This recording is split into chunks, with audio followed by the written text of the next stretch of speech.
Depuis ma conversion, je n'ai jamais demandé à Dieu de m'envoyer des rêves, ni des visions, ni des anges, mais de donner une juste compréhension de sa parole, les saintes écritures, car je sais que par la parole de Dieu, il dit, je marcherai dans ses voies, et je ne tomberai ni dans l'erreur, ni dans les visions.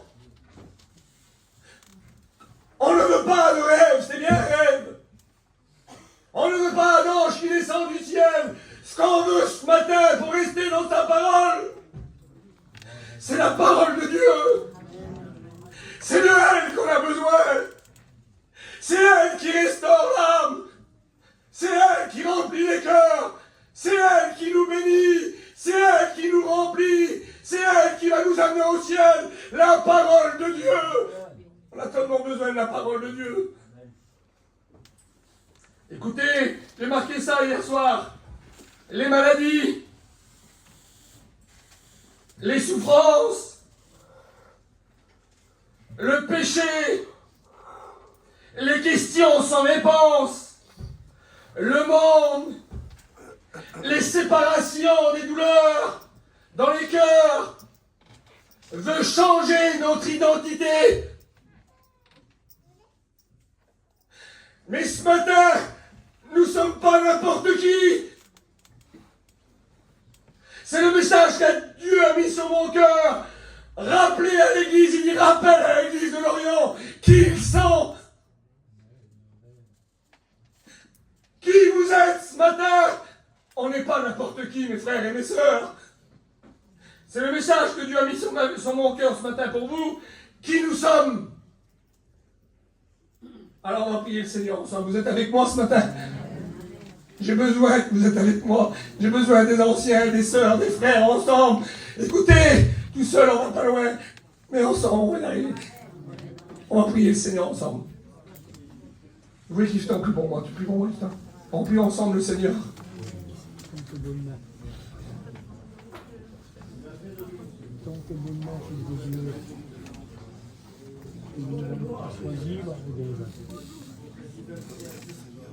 Donc, abonnement sur nous, Seigneur. Transmettre ta parole, nous vraiment par tout l'Esprit de Dieu. Au nom de Jésus, ton Fils. Ton Fils. Dans le nom précieux de Jésus. Pour bénir ce frère. Dans tes mains, Seigneur. Ô les fils du ciel, envoie la pluie d'ailleurs saison. Ça nous arroser, Seigneur, ce matin. Dans tes mains, Fils de Dieu. À toi toute la gloire, Seigneur. Béni soit Dieu. Amen. Isaïe chapitre 53 verset 6 va dire ces mots-là. Il dit, nous étions errants. Je me rappelle quand j'étais errant, moi. Comme des brebis, il dit, chacun suivait sa propre voie. On était loin de Dieu. Le mot errant, là, c'est le mot tara en hébreu, ça veut dire quoi, man? Ça veut dire égaré dans le péché. Nous avons une vie de péché avant. Une vie loin de Dieu. Une vie loin de la sainteté de Dieu. On ne connaissait pas le ciel. On était intoxiqués par la vie du monde, par le péché. Le péché nous tenait liés. On était un prisonnier du péché. Le péché était sur nous. Mais dans Apocalypse chapitre 1 verset 6, il dit, mais celui qui nous a aimés et qui nous a délivrés de notre péché. Nous étions dans le péché, mais notre Jésus à nous, il nous a délivrés de notre péché. Il a versé son sang, Jean 1, 7. Il dit, le sang de Jésus, son Fils, nous purifie de tout péché. Tu as été purifié du péché. Tu es devenu pur à cause du sang de l'agneau. Il dit Jean 3, 16, car Dieu a tant aimé. Il dit qu'il a donné son Fils unique, afin que quiconque croit en lui ne périsse point, mais qu'il ait la vie éternelle. L'apôtre Pierre va dire ces mots-là, 1 Pierre 23. Il dit, puisque vous avez été régénérés par la parole vivante. Le mot régénéré, là, c'est le mot akenao. Ça veut dire quoi, naître de nouveau. Tu as eu une nouvelle vie. Tu es né de nouveau. Ton cœur était rempli par le péché. Ton cœur était dur. Ton cœur était rempli de pierre. C'était une pierre dure. Mais Ézéchiel 36, 26 va dire ces mots-là. Que Dieu a changé ton cœur de pierre. Et il a fait un cœur de chair. Un cœur qui aime les commandements de Dieu. Une nouvelle vie. La nouvelle naissance. Naître d'en haut, naître du ciel, rien de la terre, tout d'en haut. Quelle beauté, Seigneur. Regardez là. Le mot Akenao, ça veut dire ça, avoir un esprit changé par une nouvelle vie, en conformité avec la volonté de Dieu. Regardez le mot conformité là, que c'est beau, c'est le mot ressemblance. La nouvelle naissance en nous. Elle nous fait ressembler à Dieu.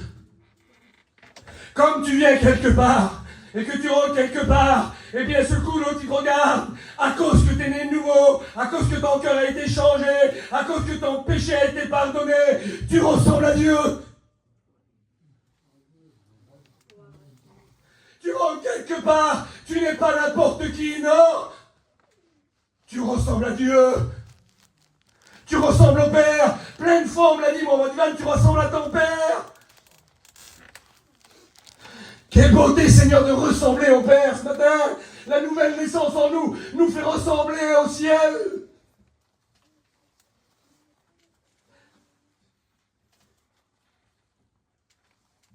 Qu'est-ce qu'il a fait de nous? Apocalypse chapitre 1, verset 6. Il dit, il a fait de nous un royaume de sacrificateurs pour Dieu son Père.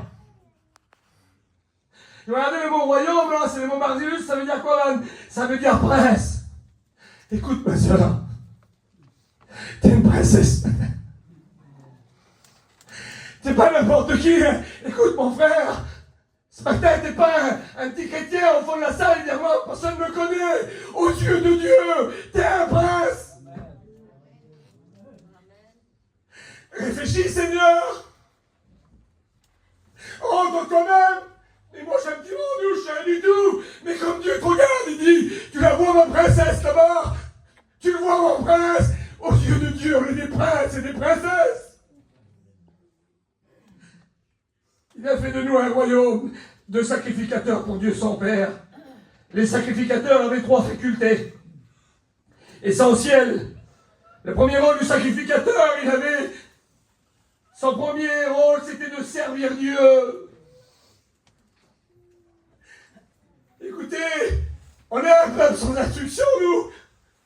Les peuples qui a grandi au bord des feux, derrière. Mais Dieu, dans sa gloire et dans son amour, aujourd'hui, on sert Dieu.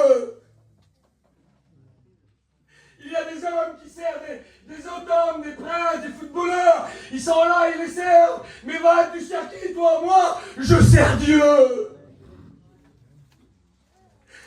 Vous ne savez pas quand qui on sert? On sert le Dieu vivant et vrai. Lui qui a tout créé, lui que le ciel et la terre l'adorent, les anges l'adorent jour et nuit. Et mais nous, on le sert. Écoutez, la deuxième faculté, c'est quoi? C'est que le sacrificateur enseignait la loi au peuple. D'ailleurs, il a appris à lire sur une carte grise. Mais il a fait de ces hommes-là des hommes qui enseignent notre peuple. Je ne sais pas si on réalise ce matin. Mais t'es comme dans le problème. Du Seigneur, j'ai pas de solution, comment je fais? Je vais voir les hommes de Dieu. Ils vont m'enseigner les lois de Dieu. Parce que dans notre vie, des fois, il y a des soucis, des problèmes, on ne comprend pas tout. Mais comme tu viens dans les serviteurs de Dieu qui sont là, eux, ils font quoi? Ils ne t'enseignent pas leurs idées, ni leurs pensées, non. Ils t'enseignent les lois du ciel. Ils enseignent la parole de Dieu. Il a fait de nous des hommes qui enseignent la parole de Dieu. La troisième faculté du sacrificateur, c'était qu'il consultait l'Éternel pour le peuple. C'est quand le privilège que tu as, il y a des hommes qui vont consulter Dieu pour toi. T'es chez toi, des fois, mais tu sais, j'ai pas trop de solution, tu m'en as à faire. Il va, lui, et puis il dit, tiens, j'ai trouvé la solution, où? Vers Dieu. Crois-moi que la solution, c'est du solide, hein. C'est pas une petite solution comme ça, qu'on vient vers un homme et qu'on dit, tu vas m'aider ou je vais t'aider, non. La solution, lui, la trouve en Dieu. C'est Dieu la solution. Il vient et il consulte Dieu, il dit, comment je fais, Seigneur? Et je leur dis quoi? Comment je dois les enseigner? Qu'est-ce que je dois faire? Comment je dois lui répondre? Et Dieu dit, dis ça. C'est le conseil, il est bon. Hein. Que Dieu en soit béni. L'épître de Pierre va dire ces mots-là. 1 Pierre 2,9. Il dit, vous, au contraire, vous êtes une race élue. Regardez le mot race, là. C'est le mot génos. Ça veut dire quoi? Ça veut dire famille de Dieu. Ce matin, quelle famille t'es, mon frère? On met un point d'honneur à nos familles, des fois. Moi, je suis dans un tel, c'est bien, Seigneur. Quelle famille t'es, toi? Moi, je suis la famille de Dieu. Quelle famille, Seigneur. On est toute une famille ensemble, ce matin. Il y a la famille du ciel, la famille de Dieu.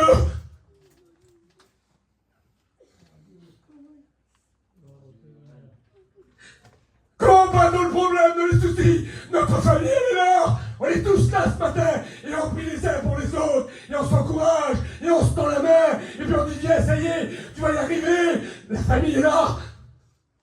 Nous sommes la famille de Dieu. Il a fait de nous une famille.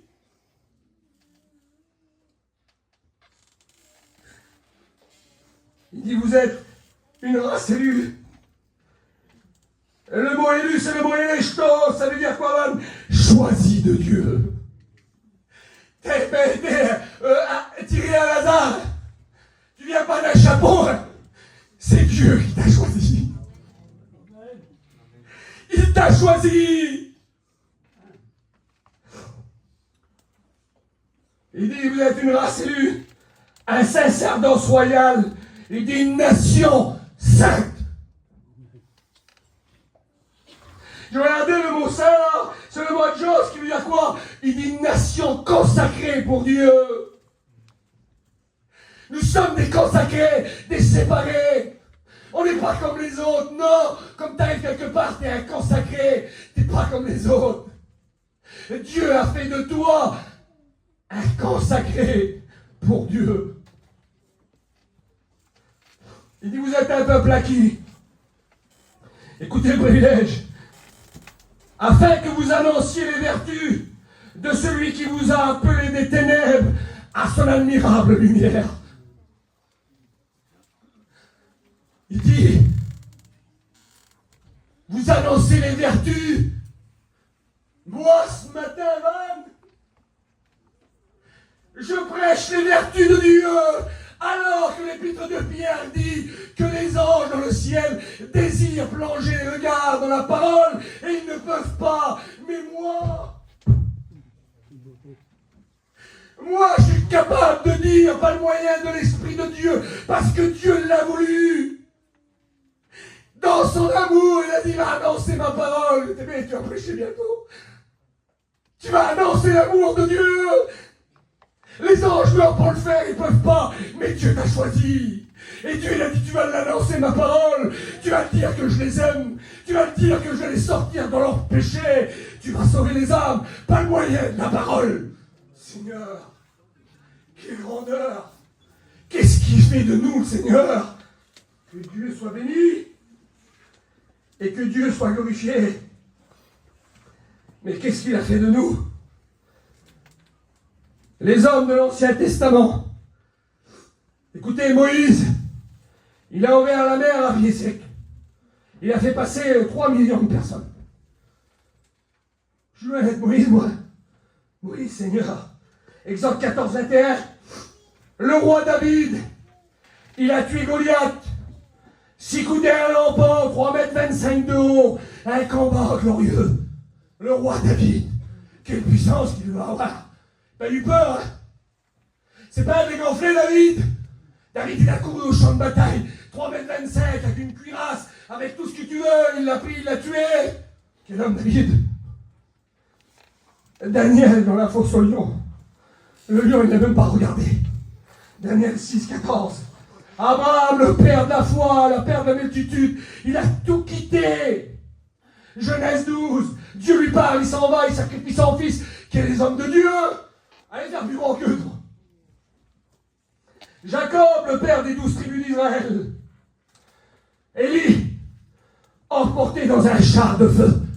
Ce matin, là, il y a un homme de Dieu parmi nous, une femme de Dieu, et imagine-toi qu'un char de feu rentrait dans la salle, et il le prend, puis il l'amène au ciel. Alors ça, toi. C'est des hommes extraordinaires, il n'y a pas des hommes plus grands qu'eux. Jean le Baptiste, il dit il était le plus grand de tous les prophètes. C'est sorti de la bouche de Jésus. C'est Jésus qui l'a dit, c'est le maître qui l'a dit. Ou alors, Luc 7, verset 28. Car je vous dis, parmi ceux qui sont nés d'une femme, il n'y a aucun plus grand prophète que Jean le Baptiste. Ça veut dire que Jean le Baptiste était plus grand que Moïse. Ça veut dire que Jean le Baptiste était plus grand qu'Élie. Ça veut dire que Jean le Baptiste était plus grand que David. Et Jean le Baptiste était plus grand que Daniel. Mais le texte il continue, écoute bien. Il dit il n'y avait pas plus grand que Jean le Baptiste. Mais, il dit, mais le plus petit d'entre vous, ils sont plus grands qu'eux.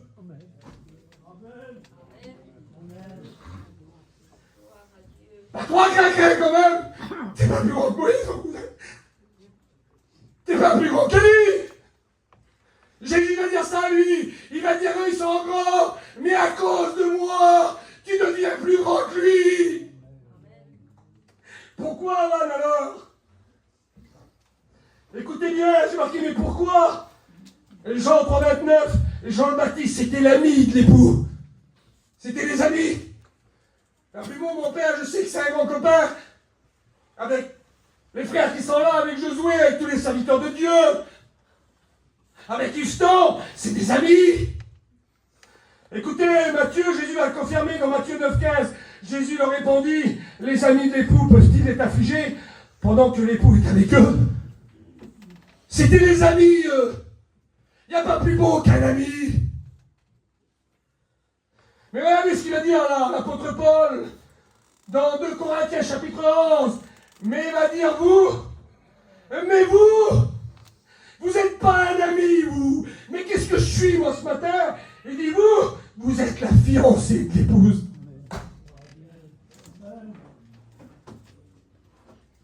Il dit, c'est qui ton fiancé? Bon, des fois, on donne un renom. On est content de sortir avec un garçon ou une fille qui sent bien. Tout le monde est content, mais c'est qui ton fiancé? Notre fiancé à nous ce matin, c'est Jésus. C'est pas un ami. C'est pas la même relation. Avec un ami, on a une bonne relation, on est bien. Mais avec sa fiancée, c'est pas pareil. C'est pas la même intimité. Dieu a fait de nous la fiancée de son Fils. Il dit pour vous présenter à Christ comme une jeune fille pure. L'Église du Seigneur est pure.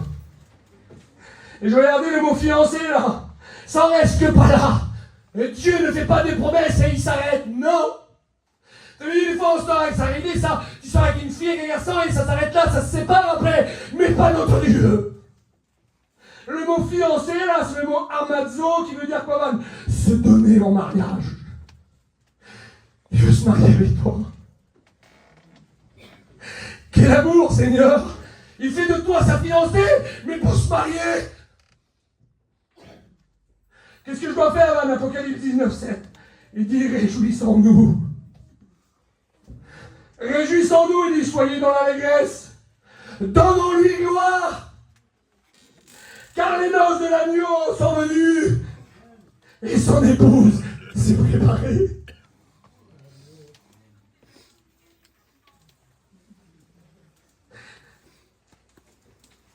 À Thessaloniciens, chapitre 4, verset 16, il va dire un signal donné. anges, au son de la trompette de Dieu, il dit les morts en Christ ressusciteront, et nous les vivants qui sont restés l'épousent. Nous partirons tous ensemble à la rencontre de l'époux pour le mariage nuptial qui arrive bientôt. Devant Dieu, c'est vrai, ça arrive. Le mariage est préparé. Rends toi-même. Qu'est-ce qu'il va y avoir dans le ciel? Le mariage arrive. Dieu a tout préparé pour que la fiancée, elle vienne.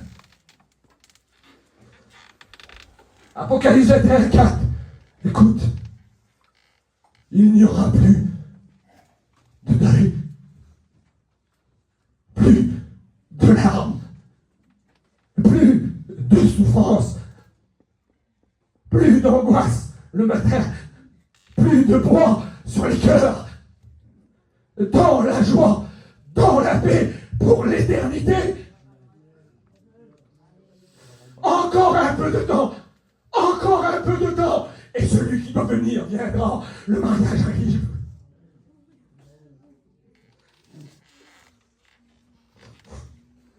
Le Saint-Esprit dans l'Ancien Testament, il saisissait les personnes, il saisissait les prophètes, il saisissait les rois, il saisissait les sacrificateurs et il se retirait d'eux. Les prophètes, les rois, les sacrificateurs de l'Ancien Testament, c'était des hommes extraordinaires, mais le Saint-Esprit les saisissait, il les faisait parler, et après, ils s'en allaient d'eux. Psaume 45, verset 8. Pour confirmer ce que je viens de dire, c'est pourquoi, ô Dieu, ton Dieu t'a oint d'une huile de joie, par privilège sur tes collègues. Le mot collègue en hébreu, c'est le mot chaber, ça veut dire un privilège sur tes amis. C'est eux, mes amis. Il y a un privilège plus grand que les amis. Le Saint-Esprit les saisissait et le Saint-Esprit s'en allait. Mais Paul va dire dans 1 Corinthiens chapitre 3 verset 16, mais vous, il dit, ne savez-vous pas que vous êtes le temple de Dieu et que l'Esprit de Dieu habite en vous? Le Saint-Esprit, il n'a pas de saisir et il s'en va. Non! Tu es la demeure de Dieu éternel. Tu es l'habitation de Dieu. Tu es le temple du Saint-Esprit. Là, qui dit le Saint-Esprit s'en va. Non, il n'y a que le péché qui fait partir le Saint-Esprit. On peut l'attrister, on peut lui mentir, on peut lui faire pas mal de choses, parce que c'est une personne, le Saint-Esprit. Mais comme tu es né de nouveau, tu es devenu le temple de Dieu, la demeure de Dieu éternel.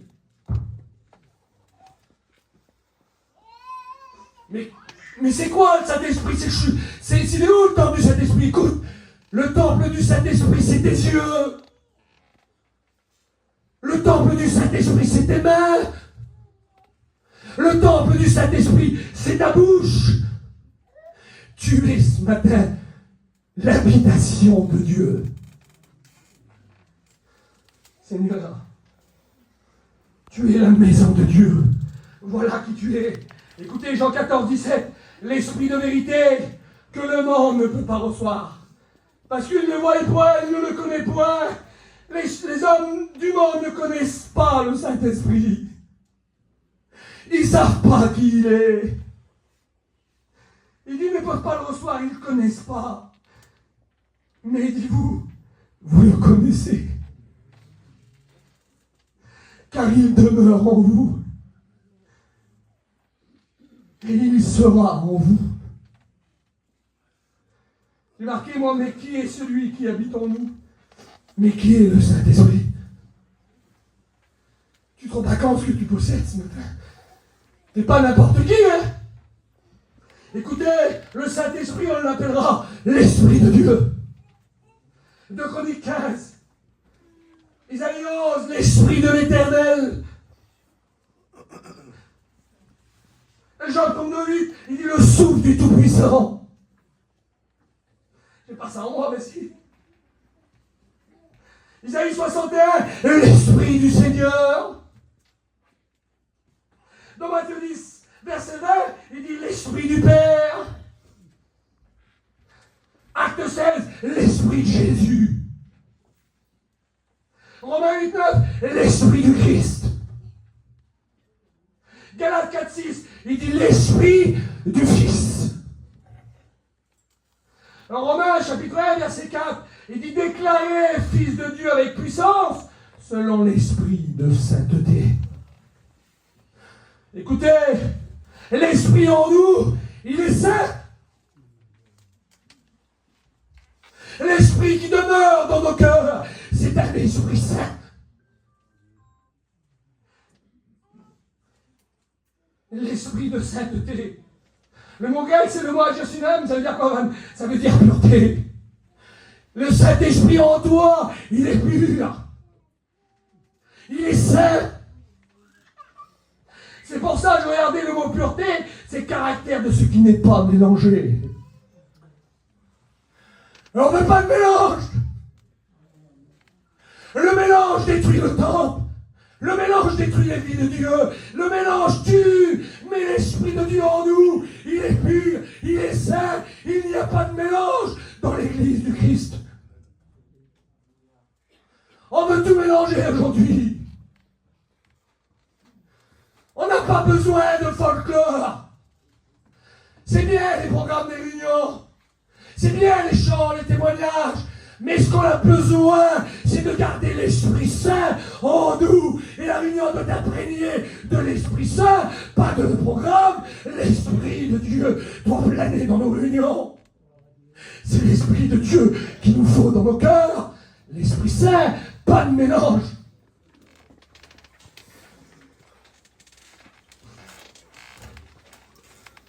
À Corinthiens chapitre 6, verset 14. Il dit qu'il n'y a pas de rapport entre les ténèbres et la lumière. Pas de rapport. Il n'y a pas de rapport entre les ténèbres et la lumière. C'est séparé. L'Esprit de nous, de Dieu en nous, il est saint. C'est beau, Seigneur.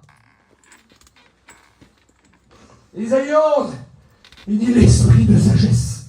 Seigneur, j'ai tout ça, c'est moi ça, c'est toi ce matin. Il dit l'esprit de sagesse. Tu regardes le mot sagesse, je crois que c'était d'être sage, tout ça, non, je me suis trompé. Comme tu regardes le mot sagesse, c'est le mot calme, tranquillité, absence d'agitation. Comme tu passes dans la tempête, dans la souffrance, le Saint-Esprit en toi, l'Esprit de Dieu t'amène au calme. Il t'emmène dans la tranquillité. Et il enlève l'agitation de ton cœur. Seigneur, il n'est pas bon cet esprit-là. Oh Dieu, qu'on en a besoin ce matin. Ah, il y en a qui feraient exprimer l'Esprit de Dieu. Ah Seigneur, qu'on serait faible et tout seul sans l'Esprit de Dieu. Il dit l'Esprit de sagesse qui tranquillise ta vie, qui te rend calme, qui enlève l'agitation de ton cœur, parce que des fois la vie, elle nous agite. Il y a des tempêtes qui doivent calmer. Le Saint-Esprit vient les calmer. Il dit l'esprit de sagesse et d'intelligence. Le mot intelligence, c'est faculté à connaître et à comprendre les choses de Dieu. Le Saint-Esprit en toi, il te calme. Il te relève de l'agitation. Et puis tu fais quoi? Il te fait comprendre les choses qui vont arriver. Il te fait comprendre, il dit, je vais te faire comprendre, tu ne comprendras pas sans moi. On veut comprendre la Bible. Sans l'Esprit de Dieu, c'est elle qui l'éclaire. C'est elle qui allume la parole. Il dit, le Saint-Esprit vous conduira dans toute la vérité. Jean 17, 17, il dit, la parole est la vérité. Le Saint-Esprit nous conduira toujours dans la parole. Matthieu chapitre 16 et verset 16, il dit, Jésus est là avec Pierre et il pose la question. Il dit, qui dites-vous que je suis au divan des hommes? L'autre dit, tu es Élie, l'autre tu es un prophète. Et à ce moment-là, l'Esprit vient révéler à Pierre. Et puis l'Esprit de Dieu saisit Pierre. Et puis il dit ici, ce n'est pas Pierre, mais à ce moment-là, l'Esprit d'intelligence vient lui faire comprendre les choses de Dieu. Il lui dit ici que c'est le Fils de Dieu. Il dit, dis-lui, dis-lui. Et puis à ce moment-là, qu'est-ce qu'il fait? Il dit, Pierre, il s'avance. C'est un homme comme ça, Pierre. C'est un homme qui fonçait. Il s'avance, il dit, tu es le Fils de Dieu Tout-Puissant.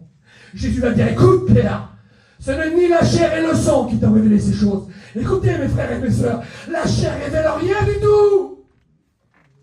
La chair te donnera rien, mais l'Esprit de Dieu te révélera le plan de Dieu, la vie de Dieu pour toi, les choses qui vont arriver. Il est dit, tu es heureux, Pierre. C'est mon Père qui te l'a révélé. L'Esprit de Dieu vient révéler dans nos cœurs, dans les vies. Que Dieu en soit béni. Jean 14, 17. Il dit l'Esprit de vérité. Allez. Qualité de ce qui est vrai. Écoutez, ce matin, si on n'est pas vrai, ça ne marchera pas. Il faut que tu sois vrai au fond de ton cœur. Que tu es une femme de serviteur de Dieu. Que tu es une femme d'un chrétien. Que tu es un chrétien. On a des besoins. Et si personne juge la maison de Dieu, personne juge, on aide, on essaye d'avancer ensemble. On est la famille de Dieu. La famille ne juge pas. Non. Mais il faut que tu sois vrai ce matin. L'Esprit de Dieu te poussera à être vrai. David a dit dans le psaume 51:8, il dit que la vérité soit au fond de ton cœur, au fond du cœur. Écoute ce matin, mais sois vrai. Il y en a qui s'en remettent, mais ils font des beaux visages. Non, mais sois vrai ce matin. Dis que tu as besoin, Dieu va t'aider. L'Esprit de Dieu en toi te poussera à être vrai. Il est l'esprit de conseil. En hébreu, le mot conseil, c'est le mot etzah. Ça veut dire quoi? Prendre des décisions et des résolutions.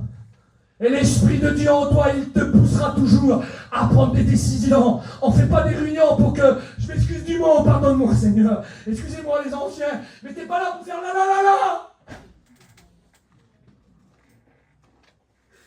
T'es pas là pour ça, même que si tu le fais c'est bien. Mais l'Esprit de Dieu en toi ce matin te poussera à prendre des décisions. Il va dire, vas-y, prends la décision, prends la résolution dans ton cœur, avance, renonce, attaque, vas-y, fais-le. Il te poussera à prendre des décisions, l'Esprit de Dieu. Écoute, on ne part pas de ce lieu sans prendre une décision ce matin. Il faut t'en prendre une. L'Esprit de Dieu, écoute, attends de te le dire, là, te le dis tout de suite. Prends la décision. Prends la résolution. Pourquoi que cet esprit veut que tu prends la décision? Jean 22:28, il y a tes résolutions, à tes choix, à tes décisions, elle répondra le succès dans ta vie. On écoute la parole, on repart, mais il n'y a pas de décision, pas de succès. Tu prends la décision ce matin, l'Esprit de Dieu t'emmènera à prendre la décision pour avoir un succès spirituel. C'est beau. Et prends la décision, alors oui. Mais pourquoi? Il dit, écoute bien, il dit un esprit de conseil, mais il dit un esprit de force aussi. Seigneur, j'ai ça en moi, un esprit de force, ça veut dire quoi force? Action puissante de Dieu pour te rendre vainqueur. Ce matin, tu ne seras pas victorieux. Tu n'arriveras pas à gagner, mais si tu prends des conseils de Dieu ce matin, et puis tu prends des décisions, l'Esprit de Dieu en toi, il va faire une action puissante de Dieu pour te rendre vainqueur sur ton épreuve, sur ta vie, sur le péché qui se couche à ta porte. Tu seras victorieux, tu dis Seigneur, mais je fais que perdre, mais tu ne prends pas de décision. Écoute, il dit nous sommes plus que vainqueurs par celui qui nous a aimés pour le Romains chapitre 8. Oui, tu es victorieux ce matin. Pas par tes mérites, parce que l'Esprit de Dieu habite en toi. C'est l'Esprit de Dieu qui te poussera à être un vainqueur. Il est l'Esprit de connaissance. Tout ça en moi, oui. Personne que l'on connaît avec qui on a une relation. Et l'Esprit de Dieu en toi, il te poussera à avoir une relation avec Dieu. Seigneur, à Samuel 2, verset 21, il dit Samuel, grandissez auprès de l'Éternel. Et le mot auprès, c'est le mot avoir une relation intime. Rien passe entre les deux. Il dit Samuel, il voulait grandir, alors il avait une relation avec Dieu. On veut grandir ce matin, alors le Saint-Esprit, ce qu'il fait, il nous pousse à avoir une relation avec lui. Il nous pousse à avoir une relation avec lui, une relation intime. Il dit l'esprit de connaissance et un esprit de crainte de Dieu. Le mot crainte de Dieu, c'est une attitude de respect et de soumission envers Dieu. Il nous faut avoir du respect dans nos vies. Vous savez, nous étions déjà un peuple comme ça. Un peuple de respect. On respectait nos anciens, on respectait tout le monde qui n'avait pas Dieu. On était un peuple de respect. Mais le monde veut changer notre identité. Le Saint-Esprit te poussera toujours à respecter Dieu. Tu ne peux pas faire n'importe quoi. Tu ne peux pas vivre comme tu veux. Tu ne peux pas acheter ce que tu veux. Tu représentes Dieu sur la terre. Il faut que tu aies du respect. L'Esprit de Dieu en toi te poussera à respecter Dieu dans tes habits, dans ton attitude, dans ton matériel, dans la vie de tous les jours. L'Esprit dit respecte Dieu. T'es le temple du Saint-Esprit, tu ne peux pas faire n'importe quoi. Et l'Esprit te poussera à respecter Dieu. Respectons Dieu ce matin, dans sa grâce et dans sa miséricorde. Jean 23, verset 12, il dit j'ai fait plier ma volonté aux paroles de sa bouche. Plie ce matin, plie à la volonté de Dieu. Et Dieu a des volontés pour nous en travers le Saint-Esprit. Le Saint-Esprit t'emmènera à respecter Dieu pour faire plier ta volonté charnelle à l'Esprit de Dieu pour avoir une vie qui représente Dieu sur la terre. Que c'est bon, Seigneur. Romains 15, 30, il dit l'esprit d'amour. Ah Seigneur. Dans mon cœur, moi, j'ai un esprit d'amour. Le mot agapao, ça veut dire accueillant. Ça veut dire être content. Ça veut dire offrir. Ça veut dire avoir un amour fraternel. Et l'esprit de Dieu, mes frères, dans nos cœurs, l'esprit d'amour nous poussera à avoir une vie fraternelle. Le psaume 133, oh, qu'il est doux et agréable pour des frères de demeurer ensemble. Il dit c'est là, pas ailleurs, il dit c'est là que Dieu envoie la bénédiction. On va être bénis dans nos réunions, mais si on est divisé, il n'y a pas de bénédiction. C'est l'unité et l'Esprit de Dieu, l'Esprit d'amour, il nous pousse à s'unir à nos frères, à être accueillants. Quelle beauté comme on vient là, comment on est accueilli. Les petites attentions, c'est des trucs tout simples. Un pain au chocolat. Mais c'est accueillir. L'amour dans nos cœurs nous pousse à vouloir accueillir. Un petit ange.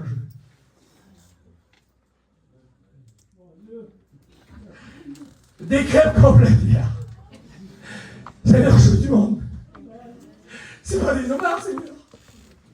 Mais l'amour de nos frères, ensemble, nos sœurs, nous pousse à accueillir les autres. Nous pousse à offrir, à donner. On n'a pas grand-chose des fois, mais on t'aime. Parce que l'esprit de l'amour en nous, dans nos cœurs, il dit, Romains 12, offrez vos corps au sacrifice. Offrez. Et l'amour de Dieu, par le Saint-Esprit, te poussera toujours à donner. Elle va dire, Ben, crois-moi comme tu donnes, il te redonne. Il te laisse pas comme ça. Donnons ce matin.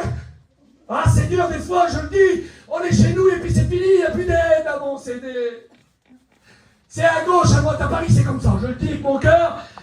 T'es là et l'autre il est là, c'est fini. Mais non, l'amour de l'esprit en nous a dit, je vais offrir à mon frère.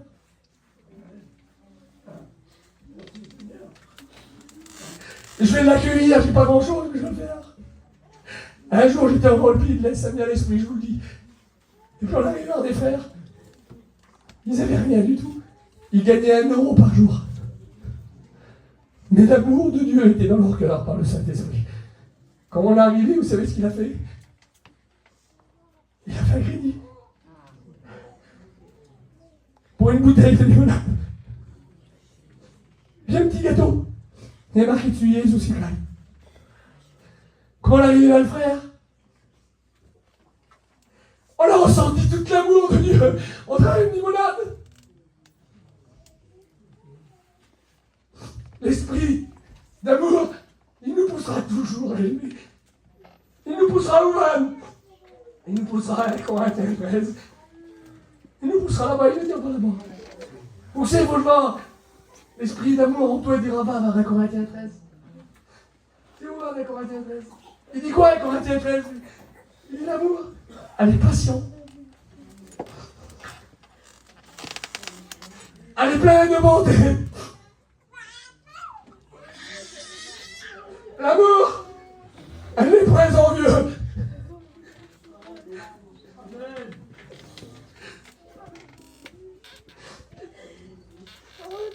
L'amour, elle ne se ment pas.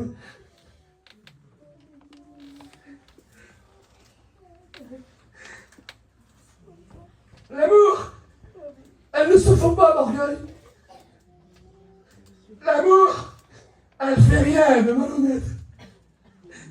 L'amour, elle ne s'irrite point. L'amour, elle ne soupçonne point le mal.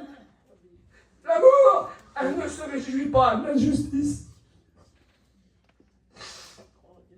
Mais elle se réjouit de la vérité. Elle excuse tout. Elle croit tout, l'amour. Il dit, elle espère tout. Elle supporte tout. Il dit, l'amour ne périt jamais. L'amour ne périt pas, mes frères et mes sœurs. Mais tu vas dire, ah, oui, l'esprit, tu dis que l'esprit de Dieu est en moi, cet esprit d'amour, cet esprit qui pardonne, tout ça, oui, mais il faut un verset, oui. On dit rien, où sont les versets de la parole. Vous ne verrez jamais, et je veux pas, moi, comme les anciens qui sont là, on veut que c'est les versets de la Bible qui parlent. Pas nous, nos pensées, nos idées, on parle rien à faire. Ce qu'on veut, c'est la parole de Dieu. Romains chapitre 5 et verset 5, version parole vivante. Oh, notre espérance ne risque pas d'être déçue. Il dit, car Dieu nous a aimés et nous a donné son Saint-Esprit qui a rempli nos cœurs de son amour. Il a rempli nos cœurs de son amour. Alors écoute, tu peux pardonner ce matin. Tu peux. S'il y a des lacunes dans ta vie, écoute, Jésus va dire ces mots-là. Il va dire, si tu ne pardonnes pas, mon Père ne te pardonnera pas non plus. Pas de pardon, pas de salut. Mais ce matin, si tu pardonnes, Dieu restaure, Dieu rétablit par le Saint-Esprit.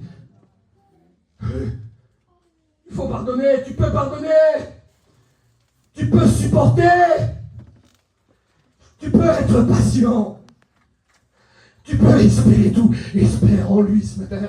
Tu peux croire tout. Colossiens chapitre 1 verset 8, il dit, nous a appris de quel amour l'Esprit de Dieu nous anime. Il te rend vivant, ça veut dire. L'Esprit de Dieu, l'Esprit de l'amour te rend vivant. Et trop de chrétiens dans nos réunions sont morts. Ils ne vivent plus la vie de l'esprit, parce que la vie de la chair nous amène à la corruption, à la destruction du temple. Mais écoute ce matin, l'Esprit de Dieu, l'Esprit d'amour, te rend vivant. C'est beau, Seigneur. Colossiens chapitre 2, verset 10.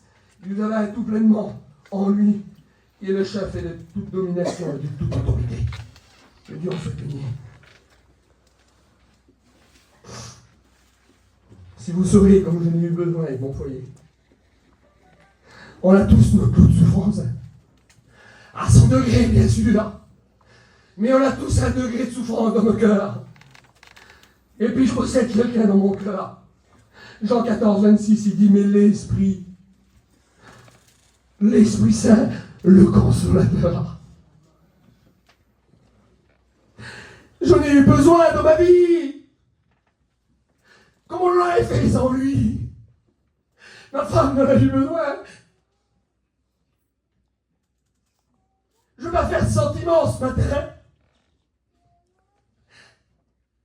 Mais des êtres chers à nos vies, sont partis vers le ciel. La séparation fait mal. Les douleurs dans nos cœurs, les incompréhensions et tout. Mais l'Esprit Saint, le Consolateur, comme le pasteur, il rentre chez lui, et puis qu'il a fini son travail, il a fait tout ce qu'il a pu, lui. Mais toi, t'es chez toi, t'es triste, c'est dur. Le Paraklétos, ça veut dire quoi, man? Une force divine, les rendant capables de vaincre l'épreuve, de vaincre les persécutions. L'Esprit de Dieu en toi, il te fera vaincre les persécutions, il te fera vaincre la séparation. L'Esprit, le Consolateur, le Paraklétos, il vit dans ta vie. C'est à cause de lui que tu es debout aujourd'hui. Comment pas l'aimer? Comment pas adorer notre Dieu? Que Dieu en soit béni. Romains 8, verset 2, il dit l'esprit de vie. J'ai rien moi, Seigneur. Le mot vie, c'est le mot Zoé. Ça veut dire quoi, man? Une vie réelle, véritable. Une vie active et vigoureuse, vouée à Dieu, bénie, même dans le monde. Écoute, même que le monde est méchant, tu peux avoir une vie bénie. Pourquoi? Parce que le Saint-Esprit, en toi, c'est l'esprit de vie. Et il t'emmènera dans une vie vigoureuse, une vie pleine. Quel mot t'as, Seigneur?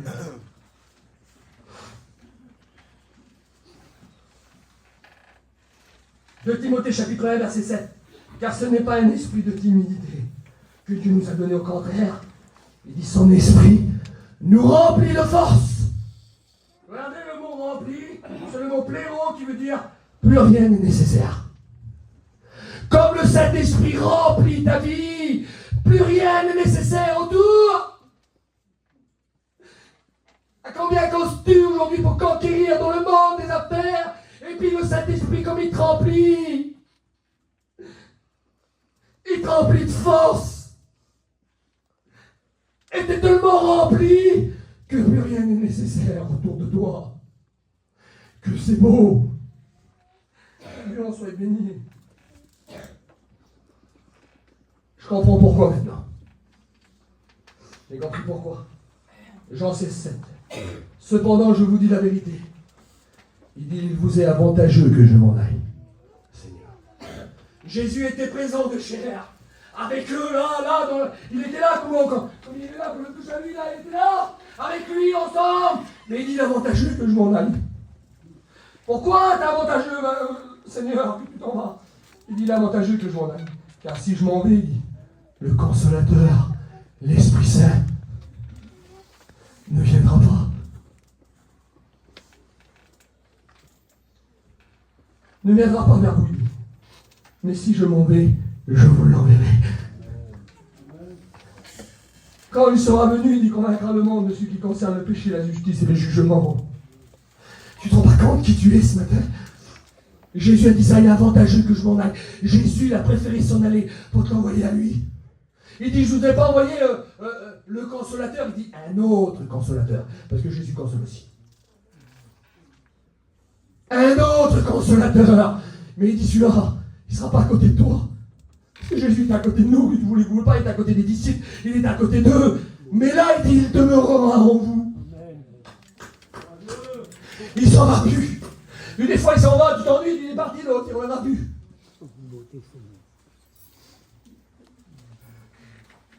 On s'ennuie de ceux qui s'en vont. Et puis qui ne reviennent pas des fois. Mais le Saint-Esprit, lui, il reste dans ton cœur et il console ta vie. C'est important ça, écoutez. Éphésiens chapitre 4 et verset 4. Il y a un seul esprit. C'est pas plusieurs esprits, hein. On dit toujours ça, parce que dans Apocalypse chapitre 4 et verset 5, il dit devant le trône brûler 7 lampes ardentes, qui sont les 7 esprits de Dieu. Il n'y a pas plusieurs esprits. Les 7 esprits de Dieu dans l'Apocalypse, à ce moment-là, c'est la perfection de l'esprit. Le chiffre 7, c'est la perfection. Et puis Éphésiens, elle ne se trompe jamais. Pourquoi? Parce que la Bible, elle ne se contredit pas. Il dit, il y a un seul esprit. Mais cet esprit-là, elle opère toutes les choses que je vous ai dit ce matin dans nos cœurs. Mais Van, tu vas dire, c'est marqué qu'il y a cet esprit, c'est la perfection. Écoute bien, tout ce que je t'ai dit ce matin, j'en ai dit des choses par rapport au Saint-Esprit, ce qu'il fait dans nos cœurs, avec qui nous sommes. Écoute bien. 1 Corinthiens chapitre 1, verset 22. Lorsque nous aussi, nous étions marqués du sceau, il a mis dans nos cœurs les arts de l'esprit. J'aurais dit le noir, c'est le noir. Tout ce qu'on a en nos cœurs, là, c'est une acompte. Le père ça, tu sais, il a dit à David 10 000 euros. Tu sais que le monsieur il donne une acompte, et après il donne tous les sous. Et le Seigneur sur la terre, tout ce que je vous ai dit, là, c'est qu'une acompte. Comment ça va t'avancer bien?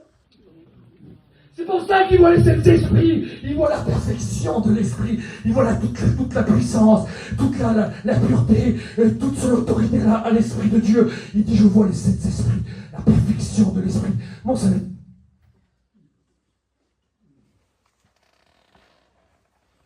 Écoutez, que Dieu fasse ce matin. J'ai presque fini. Que Dieu fasse ce matin, qu'on lit ce texte ensemble. Acte 20, verset 22. Paul, lié par l'esprit. Oh Seigneur, que je voudrais être lié par l'esprit. Ah, je voudrais, Seigneur. Pas évident des fois. Ça veut dire quoi lié, man? Être obligé d'aller où l'esprit de Dieu le conduit. Je vous fais une confidence, c'était pas facile de venir là pour moi. Mais l'Esprit de Dieu en moi me poussait à venir là pour vous apporter le message que Dieu voulait vous donner. Des problèmes comme beaucoup de gens, mais le Saint-Esprit en moi disait va, lié par l'Esprit, il ne va pas où il veut.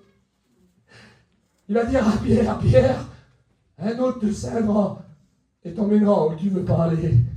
L'Esprit de Dieu nous emmène dans des endroits des fois où on ne veut pas aller. Mais il est lié. Quel lien, Seigneur. Soyons liés par l'Esprit. Écoutez, j'ai fini, vous savez ce qu'on va faire. On va le faire ensemble. On respecte tous les anciens, tout le monde. Je voulais qu'on se lève ensemble. Le Seigneur a mis ça sur mon cœur. Je le fais dans la simplicité.